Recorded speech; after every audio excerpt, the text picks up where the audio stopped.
நீங்கள் பார்த்து கொண்டிருப்பது தினசக்தி டிவி.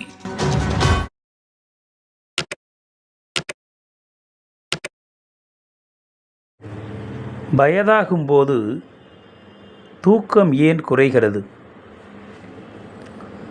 தூக்கம் என்பது சீரான நிலை அல்ல.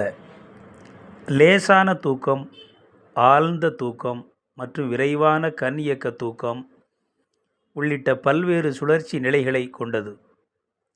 வயதுக்கு ஏற்ப ஆழ்ந்த தூக்கத்தின் அளவு குறைகிறது.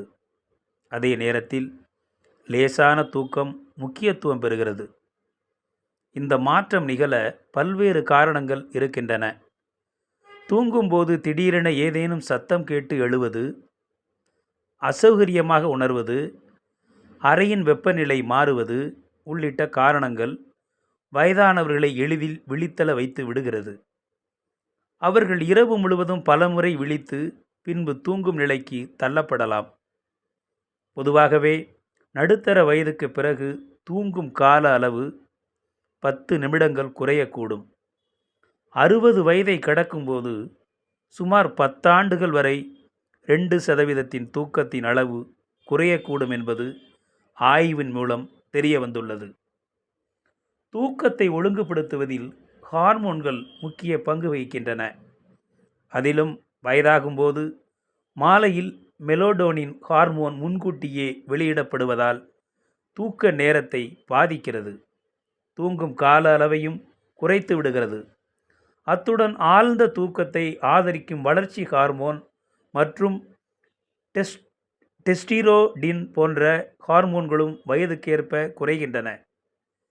இரவில் சீக்கிரமாக தூங்கி காலையில் முன்கூட்டி எழுவது பிரச்சனை இல்லை. இந்த இடைப்பட்ட நேரத்தில் அவர்கள் ஆழ்ந்த தூக்கத்தை அனுபவித்தார்களா என்பதை கவனத்தில் கொள்வது முக்கியம். ஏனெனில் சிலர் இரவில் தூக்கமில்லாமல் தவிக்கலாம். இடையிடையே எழுந்துவிட்டு சிறிது நேரம் கழித்து மீண்டும் தூங்கலாம். அந்த தூக்கம் அவர்களை உடலளவில் சோர்வுக்குள்ளாக்கிவிடக்கூடாது. ஏனெனில் அது அவர்களின் தினசரி செயல்பாட்டை பாதிக்கும்.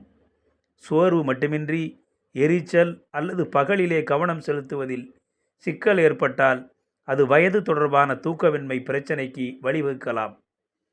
உலகளவில் நாள்பட்ட தூக்கமின்மை 48% வயதானவர்களை பாதிக்கிறது. தூக்கக் கோளாறு சார்ந்த பிரச்சனைகள் தொடர்ந்தால் சரியான மருத்துவரிடம் ஆலோசனை பெறுவது அவசியமானது. வீடியோ உங்களுக்கு பிடிச்சிருந்தா லைக் பண்ணுங்க, கமெண்ட் பண்ணுங்க, ஷேர் பண்ணுங்க, சப்ஸ்கிரைப் பண்ணுங்க.